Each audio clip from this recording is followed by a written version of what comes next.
Της όμορφης αυτής εκδήλωσης έγινε ένας σύντομος απολογισμός της δράσης για το 2010, ενώ ο πρόεδρος Θεόδωρος Τσαουσίδης απίφθινε ανοιχτό κάλεσμα κυρίως στους νέους ανθρώπους της περιοχής μας να αγκαλιάσουν το σύλλογο. Την πρωτοχρονιάτικη πίτα του έκοψε χθες ο Σύλλογος Εθελοντών Αιμοδοτών Κοζάνης Γέφυρα Ζωής σε γνωστή ταβέρνα της Κοζάνης. Παρουσία μελών και φίλων του Συλλόγου, πραγματοποιήθηκε ένας σύντομος απολογισμός της περσινής χρονιάς από τον πρόεδρο Θεόδωρο Τσαουσίδη, ο οποίος τόνισε και τη φετινή παραγωγική χρονιά για το Σύλλογο με πολλές προσφορές και δράσεις προς τον συνάνθρωπό μας. 1.500 άτομα έχει πλέον ο Σύλλογος στα 5 χρόνια ζωής του, 4,5 χρόνια τυπικά. Θεωρώ ότι είναι αρκετοί, όχι πολλοί. Να κάνω έναν απολογισμό της χρονιάς που πέρασε. Όπως ξέρετε, ήμασταν εμείς που πιέσαμε και αλλάξαν τα δεδομένα στη χώρα και λειτουργεί επιτέλους Δημόσια Τράπεζα Πλαστοκυτάρου στο Παπα-Νικολάου.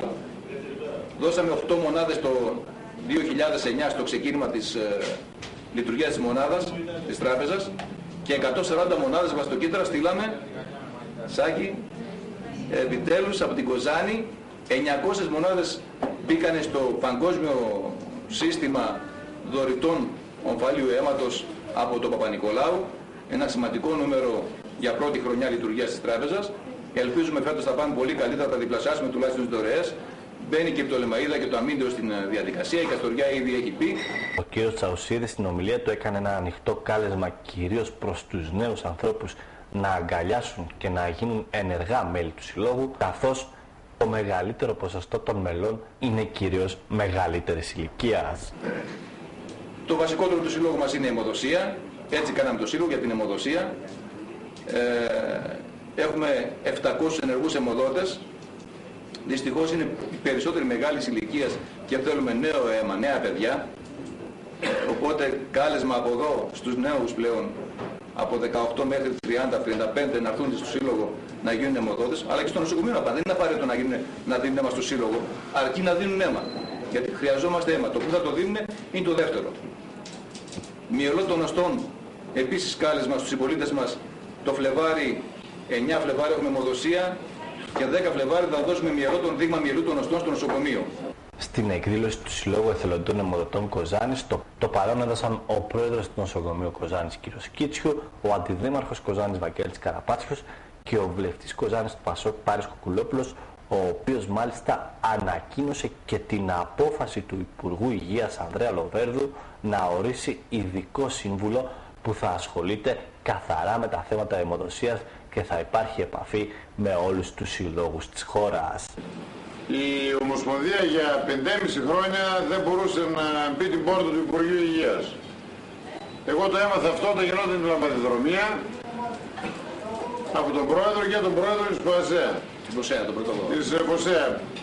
Τους υποσχέθηκα στη λήξη της λαμπαδιδρομίας στα Σέρβια ότι θα κάνουμε τα βήματα δυνατά αυτός ο παραγωγισμός να τελειώνει, γιατί είναι μια ιστορία πολύ θλιβερή εν πάση περιπτώσει που έχει σχέση με το πλάσμα, με το αίμα και όλα τα υπόλοιπα. Κάναμε συνάντηση με τον Υπουργό Υγείας, τον κύριο Λοβέρδο. Προχθές ο πρόεδρος που πάντα με ενημερώνει, φροντίζει και με ενημερώνει πάντα για το πού βρίσκονται τα θέματα της αιμοδοσίας, γιατί ξέρω ότι με ενδιαφέρουν και είμαι διαρκώς δίπλα.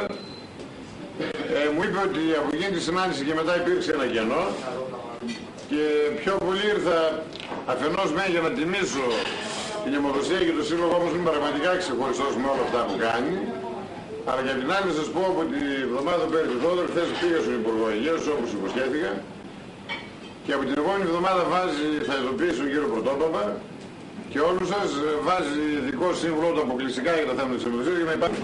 Πραγματικά όταν πριν από περίπου 5 χρόνια ο πρόεδρος μας, ο Φόδωρος, μας είχε κάνει την πρώτη μάζοξη ως ιδρυτικά μέλη για να φτιάξουμε το Σύλλογο Αιμοδοτών Γέφυρα Ζωής, εγώ δεν περίμενα ούτε πίστευα ότι θα είχε όχι απλά τέτοια μεγάλη απήχηση, αλλά τέτοιο έργο στην κοινωνία όχι μόνο της Κοζάνης, αλλά γενικότερα της Μακεδονίας και βγήκαμε σε όλη την Ελλάδα.